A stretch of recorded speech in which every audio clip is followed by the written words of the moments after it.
Assalamualaikum warahmatullahi wabarakatuh. Perkenalkan, nama saya Zua Fingga Alsabet dengan NIM 1952111265 kelas MBA 7F ingin menpresentasikan hasil laporan observasi perusahaan jasa PT Kereta Api Indonesia Persero. Yang pertama ada profil perusahaan. Nama perusahaan yaitu PT Kereta Api Indonesia Persero, tanggal pendirian 1 Juni 1999 dengan dasar hukum pendirian yaitu Peraturan Pemerintah Nomor 22 Tahun 1963, Peraturan Pemerintah Nomor 61 Tahun 1971, Peraturan Pemerintah Nomor 57 Tahun 1990, Peraturan Pemerintah Nomor 19 Tahun 1998, dan Surat Keputusan Menteri Kehakiman. Jenis perusahaan yaitu badan usaha milik negara dengan kegiatan usaha melakukan usaha di bidang transportasi serta optimalisasi pemanfaatan sumber daya yang dimiliki perusahaan atau perseroan untuk menghasilkan barang atau jasa yang bermutu tinggi dan budaya saing untuk mendapatkan mengejar keuntungan guna meningkatkan nilai perusahaan dengan menerapkan prinsip-prinsip perseroan terbatas.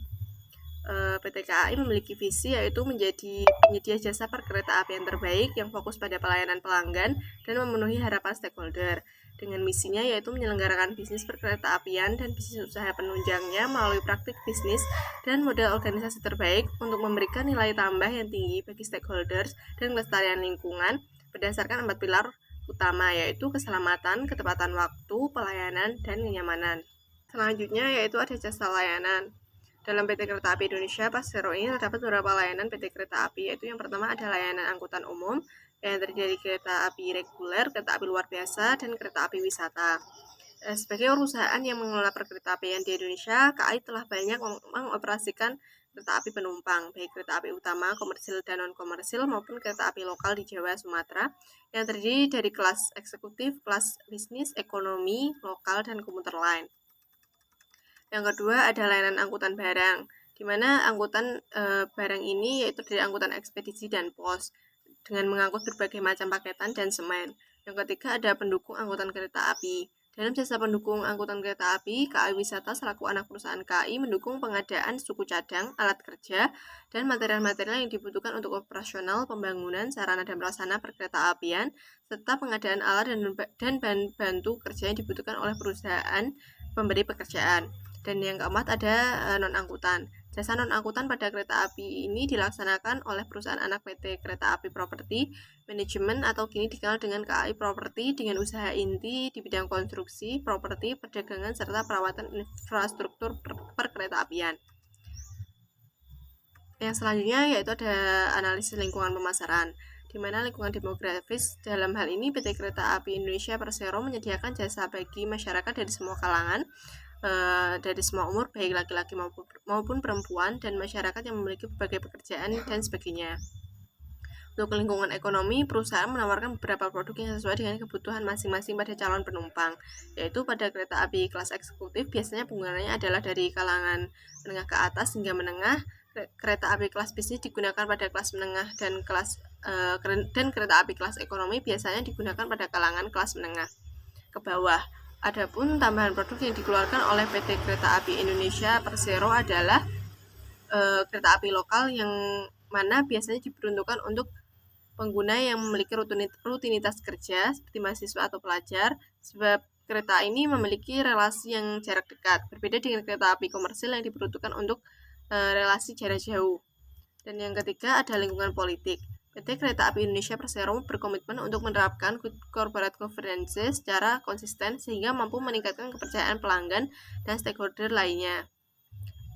Yang keempat yaitu lingkungan sosial budaya. Sesuai dengan visi dan misi, PT Kereta Api Indonesia Persero berkomitmen untuk memberikan layanan sosial melalui kegiatan Corporate Social Responsibility atau CSR.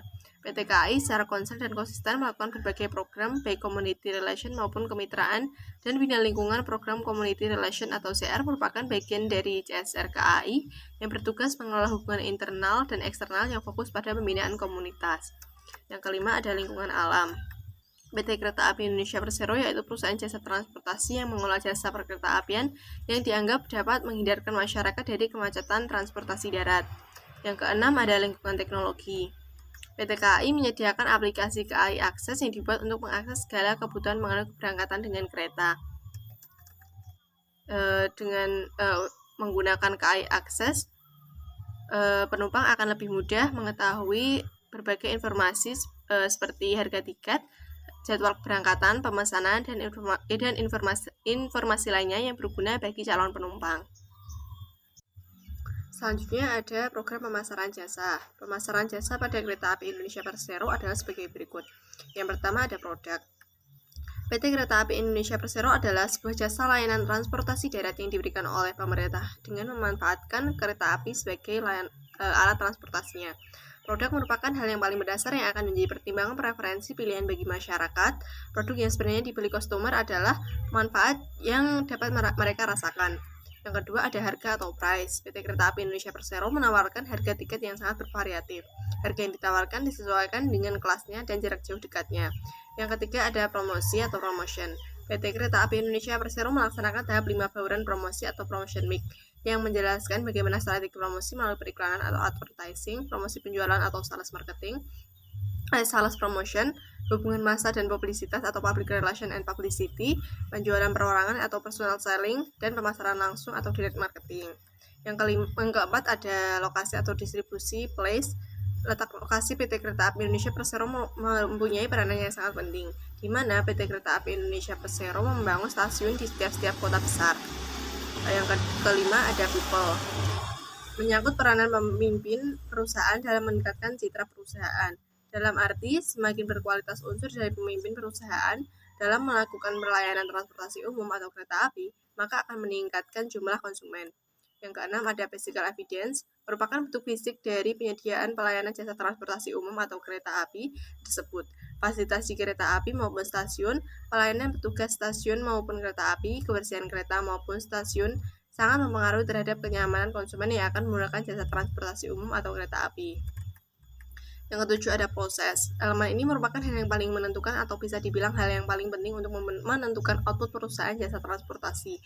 Kualitas pelayanan jasa transportasi umum kereta api akan meningkat minat konsumen untuk berpergian menggunakan kereta api karena mereka merasa nyaman dan aman serta konsumen merasa puas dengan pelayanan yang ada di dalam stasiun ataupun di dalam kereta api. Yang selanjutnya ada relation marketing. PT Kereta Api Indonesia melaksanakan tahapan 5 bauran promosi. Yang pertama, periklanan atau advertising. Strategi promosi event PT Kereta Api Indonesia atau Persero melalui advertising periklanan dengan mengaplikasikannya ke dalam bentuk nyata, diantaranya adalah mengetahui tujuan penggunaan periklanan. Iklan dibuat dengan tujuan sebagai media untuk mendorong hard sell yang bagus.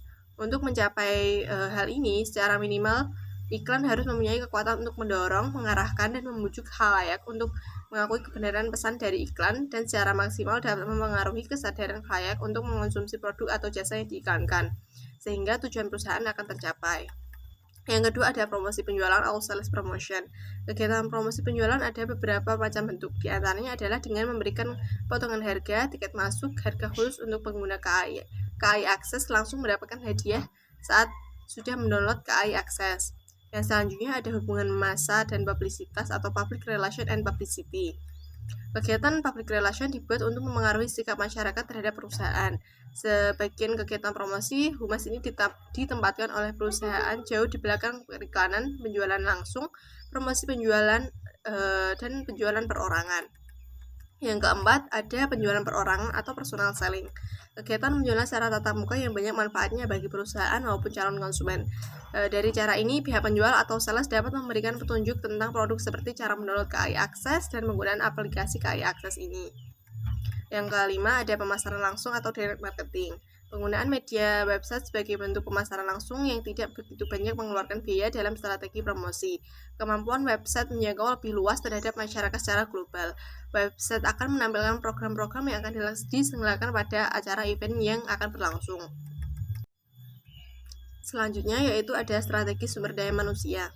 PT Kereta Api Indonesia atau Persero terus mendorong pengembangan sumber daya manusianya melalui kerjasama dengan berbagai pihak agar dapat semakin memajukan kereta api Indonesia. SDM KAI diharapkan dapat terus memajukan perusahaan dan dapat menjadi talenta unggul pada tingkat BUMN. Salah satu langkah KAI dalam pengembangan SDM adalah menandatangani kerjasama dengan Bank Mandiri pada 23 Juli 2020. Dalam kerjasama ini, KAI dan Bank Mandiri bersepakat untuk melaksanakan berbagai aktivitas pelatihan dengan melibatkan jajaran pimpinan dan kedua perusahaan. Yang selanjutnya ada manajemen kualitas jasa.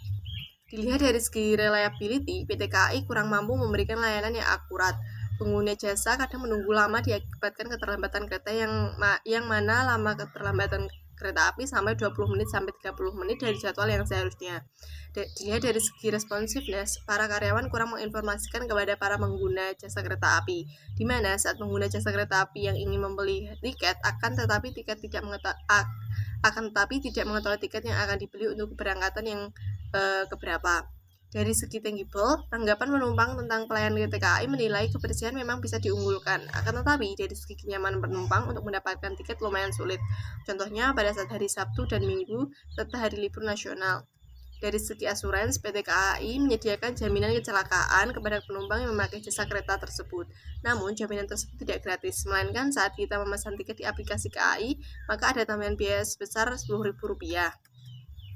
Yang selanjutnya adalah analisis pasar konsumen. Pangsa pasar KAI berdasarkan jumlah penumpang per Oktober tahun 2021 sebesar 14,77%, menurun 2,63% dibandingkan dengan tahun sebelumnya, yaitu sebesar 17,40%. Penurunan tersebut terutama dipengaruhi oleh adanya pembatasan jam operasi pada masa pemberlakuan pembatasan kegiatan masyarakat atau PPKM kereta api berkaitan dengan adanya peraturan pemerintah perihal pencegahan peningkatan kasus COVID-19. Pangsa pasar KAI berdasarkan jumlah barang per Oktober tahun 2021 sebesar 11,02%, meningkat 2,02% dibandingkan dengan tahun sebelumnya yang sebelumnya sebesar 9,01%. Pangsa pasar berdasarkan jumlah barang sebesar 11,02% dikarenakan cakupan rel di Jawa dan Sumatera tidak sebesar cakupan moda angkutan lainnya di jalan raya. Pada tahun 2021, mengingat masih dalam masa pandemi, maka tidak ada kegiatan event yang dilaksanakan. Akan tetapi kegiatan promosi berupa info-info menggunakan media sosial dan website KAI. Yang selanjutnya ada testimoni dari beberapa pelanggan yang telah menggunakan jasa dari PT KAI.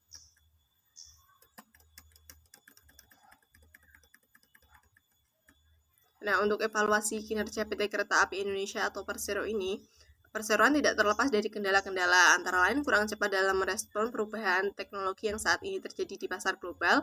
Untuk mengatasinya, perseroan telah mengembangkan fitur aplikasi penjualan KAI Akses, antara lain e-wallet, single billing, layanan top up e-money, dan adanya integrasi layanan antar moda.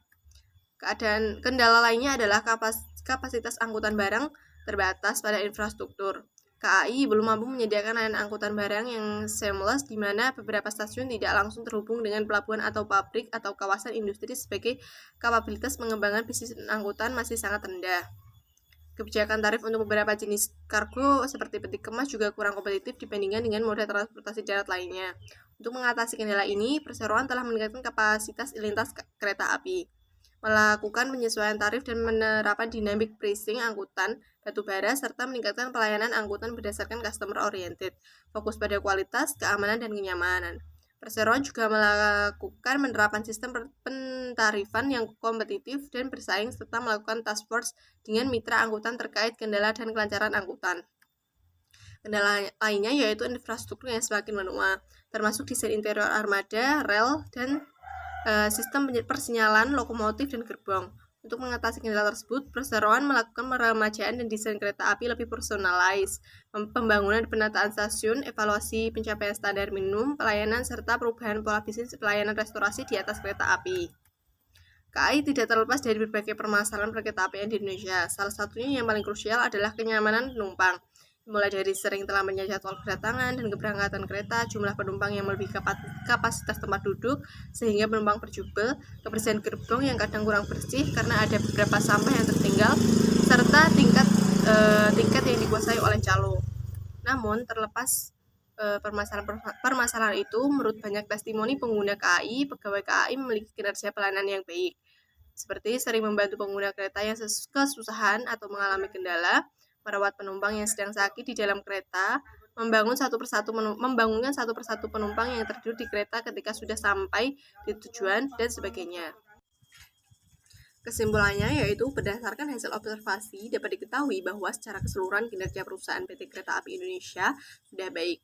Meskipun ada beberapa permasalahan yang terjadi, PT Kereta Api selalu berupaya untuk menangani masalah tersebut dengan baik. Dari segi fasilitas yang diberikan juga sudah lengkap, teknologi yang digunakan juga sudah canggih dan mengikuti perkembangan era digital saat ini. Dengan meluncurkan KAI Akses, ini dapat dilihat teknologi dan pemberian fasilitas yang baik bagi konsumen yang dapat digunakan kapanpun dan dimanapun sesuai dengan salah satu kampanye PT KAI dalam program beli tiket itu mudah. Dari segi pelayanan, meskipun kadang terjadi ketidakpuasan dan kekecewaan dari pengguna, layanan dan keamanan masih kurang dan perlu ditingkatkan lagi kinerjanya. Baik pada saat di stasiun maupun di saat di dalam gerbong kereta masih belum terdapat pelayanan dan keamanan yang memuaskan bagi konsumen. Namun di sisi lain, PT KAI juga selalu berusaha meningkatkan kualitas pelayanannya agar sesuai dengan harapan pengguna. Permasalahan lain yaitu ketepatan jadwal perjalanan kereta api masih diwarnai dengan keterlambatan. Rangkaian kereta api yang ada sekarang masih kurang jika dibandingkan dengan jumlah penumpangnya yang sangat banyak. Sekian yang dapat saya sampaikan, kurang lebihnya saya mohon maaf. Wassalamualaikum warahmatullahi wabarakatuh.